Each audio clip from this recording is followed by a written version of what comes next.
ಎಲ್ಲಿ ನೋಡಿದ್ರೂ ಬೂದಿ ಬೂದಿ, ಮನೆ ಮೇಲೂ ಬೂದಿ, ಜಮೀನಿನಲ್ಲೂ ಬೂದಿ. ಸಿಹಿ ನೀಡುವ ಸಕ್ಕರೆ ಕಾರ್ಖಾನೆಯೇ ರೈತರ ಪಾಲಿಗೆ ಮಾರಕವಾಗಿ ಬಿಡ್ತಾ? ಹೌದು ವೀಕ್ಷಕರೇ, ಮನೆ ಮೇಲೆ ಜಮೀನಿನಲ್ಲಿ ಎಲ್ಲೂ ನೋಡಿದ್ರೂ ಬೂದಿ ಬೂದಿ. ಇತ್ತ ರೈತ ಬೆಳೆದ ಬೆಳೆನೂ ಬರ್ತಾ ಇಲ್ಲ. ಚಿಕ್ಕ ಚಿಕ್ಕ ಮಕ್ಕಳಂತೂ ಹೊರಗಡೆ ಆಟ ಆಡೋಕೆ ಹೋಗಕ್ಕಾಗ್ತಿಲ್ಲ. ಇಂತಹದೊಂದು ಘಟನೆ ನಡೀತಾ ಇರುವುದು ಬೆಳಗಾವಿ ಜಿಲ್ಲೆ ರಾಯಭಾಗ ತಾಲೂಕಿನ ಯಡ್ರಾವ ಎಂಬ ಗ್ರಾಮದಲ್ಲಿ.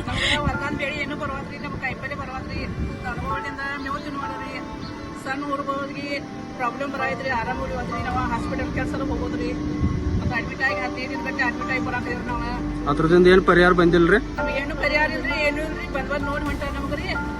ಈ ಫ್ಯಾಕ್ಟರಿ ಅದಂದ ಯಾವ ಸಾಹೇಬ್ಗಳು ಈ ಕಡೆ ಬಂದಿಲ್ರಿ. ಮನಿ ಕಲರ್ ಮಾಡಿಕೊಡ್ತೀವಿ ಅಂದ್ರೆ ಇನ್ನ ತಕ ಮಾಡಿಲ್ರಿ. ಈ ತರಹದ ಸಮಸ್ಯೆ ನಮಗೆ ತುಂಬಾ ಕಾಡ್ತಾ ಇದೆ.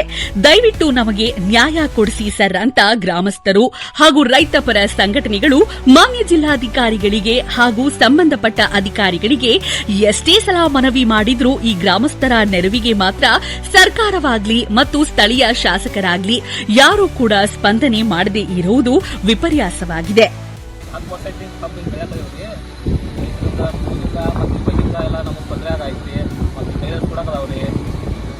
ಎಲ್ಲ ನಾವು ಪೊಲೀಸ್ ಕಂಟ್ರೋಲ್ ಅವ್ರ ಕಡೆ ಎಲ್ಲ ಹೋಗಿದ್ದೇವ್ರಿ. ಅವರು ಏನೋ ಅಷ್ಟೊಂದು ಹೆಲ್ಪ್ ಮಾಡ್ತಾ ಇಲ್ಲ. ಕಮಿಷನ್ ಕೂಡ ಅಂದ್ರೂ ಏನಿಲ್ಲ. ಟೋಟಲ್ ಎಷ್ಟು ಎಕರೆ ಐತ್ರಿ ನಿಮ್ದು ಲ್ಯಾಂಡ್? ಇದು 35 ಎಕರೆದಾಗ ಎಷ್ಟು ಟನ್ ಕಬ್ಬ ಹೊಂಟ ಐತ್ರಿ ಈಗ? ಯಾರ್ದೋ ಲಾಭಕ್ಕೆ ಮುಗ್ಧ ಜೀವಿಗಳು ಬದುಕು ದಿನನಿತ್ಯ ಸಾವು ನೋವಿನ ಜೊತೆ ಹೋರಾಟ ನಡೆಸಬೇಕಿದೆ.